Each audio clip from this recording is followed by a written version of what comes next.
Ini pernah direncanakan oleh suami istri di masa lalu, dituliskan di dalam kitab yang sangat populer. Persoalannya, begitu ibunya mengandung, istrinya mengandung, lahir anaknya usia 2 tahun. Maaf, mereka punya rencana, anak ini insya Allah kita akan didik jadi lebih baik, keluarga kita lebih baik, anak ini akan jadi ulama. Qadarullah usia 2 tahun ayahnya meninggal. Ini kisah nyata. Ibunya ingat, saya tetap pertahankan untuk berubah jadi lebih baik, walaupun ayah tidak ada, saya single parent, saya rawat anak ini sebaik-baik. Usia 4 tahun anak ini, maaf ya, terkena penyakit buta permanen. Hijrah tidak akan sepi dengan ujian. Suami meninggal, single parent, anaknya kemudian buta permanen. Apa yang dilakukan oleh ibunya? Ibunya tetap berpedoman, Allah pasti akan berikan yang terbaik.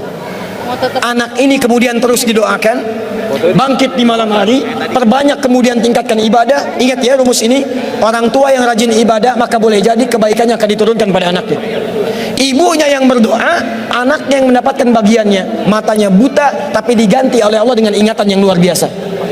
Kalau Anda bacakan satu kalimat, satu baris ini, satu lembar buku dibacakan oleh Anda satu halaman, maka seketika dia akan ingat seketika tanpa diulang, dengan titik, dengan komanya. Anak ini kemudian dibawa ke sekolah Al-Quran, dimasukkan talaki ke syekh di sana.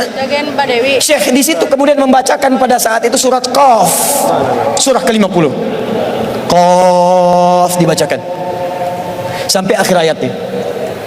Anak ini anak yang paling kecil teman-teman, mata buta, nggak bisa ngelihat. Teman-temannya berada di atasnya usianya, ada yang 6 tahun, 7 tahun, dia 4 tahun.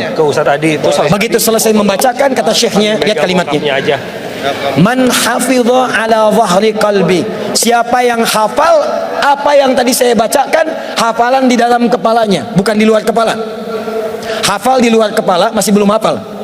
Kata syekhnya, hafal di dalam kepalanya. Tiba-tiba saat semuanya diam menyimpan tangannya begini, anak yang buta tadi mengangkat tangannya mengatakan, hafidhu ala zahri qalbi, saya sudah hafal. Syekhnya penasaran, kata syekhnya, bagaimana? Diambil anaknya ke depan, diminta baca. Masya Allah, bacaannya bukan hanya hafal, makhrajnya, sifat hurufnya, tajwidnya, semua mirip dengan syekhnya. Kata syekhnya, minal an tadrusul hadis, dari sejak sekarang ananda mesti belajar hadis, karena Quran itu dijamin kemudahannya, hadis yang tidak ada jaminan. Anak ini secara singkat, tinggal 1 menit, pulang ke rumahnya, diantar oleh asisten rumah tangga ibu tadi.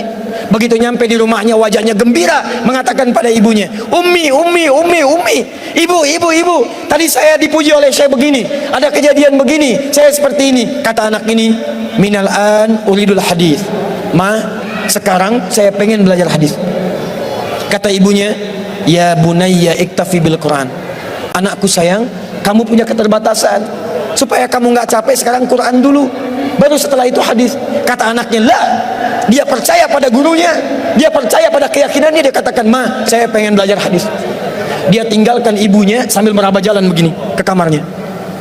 Perhatikan baik-baik. Begitu ibunya melihat, ingat kemudian dengan suaminya, ingat tentang rencana mereka, ingat tentang mereka punya rencana masuk surga bersama-sama. Teman-teman, ibunya langsung masuk ke dalam kamar, dia bentangkan sajadahnya di mihrabnya, dia salat 2 rakaat, dia bermohon kepada Allah.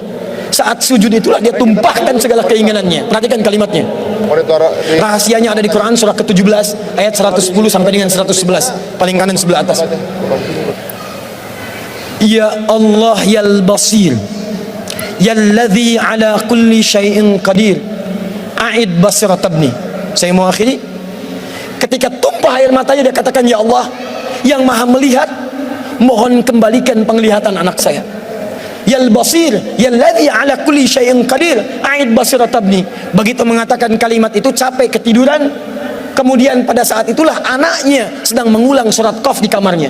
Begitu ibunya mengatakan yal basir, anaknya sampai pada ayat ke-22. Laqad kunta fi ghaflatin min hadza fakashafna 'anka ghita'aka wa basaruka al-yawma hadid.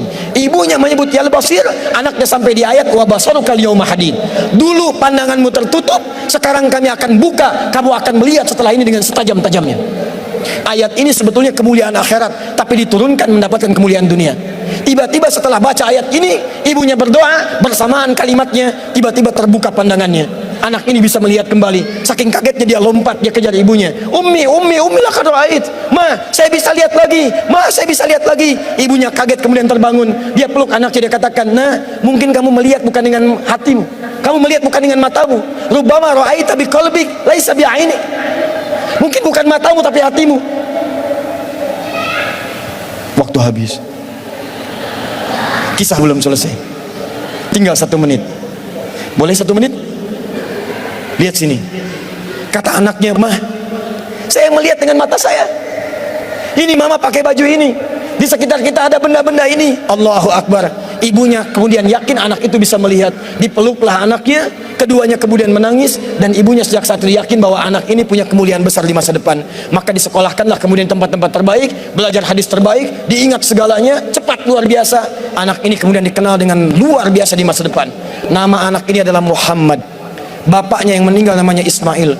Kakeknya namanya Ibrahim. Kakek buyutnya Al-Mughirah, eyang buyutnya Al-Bardizbah. Tinggal di kecamatan Ju'fah, di Kabupaten Bukhara, Provinsi Khorasan, negara Uzbekistan sekarang.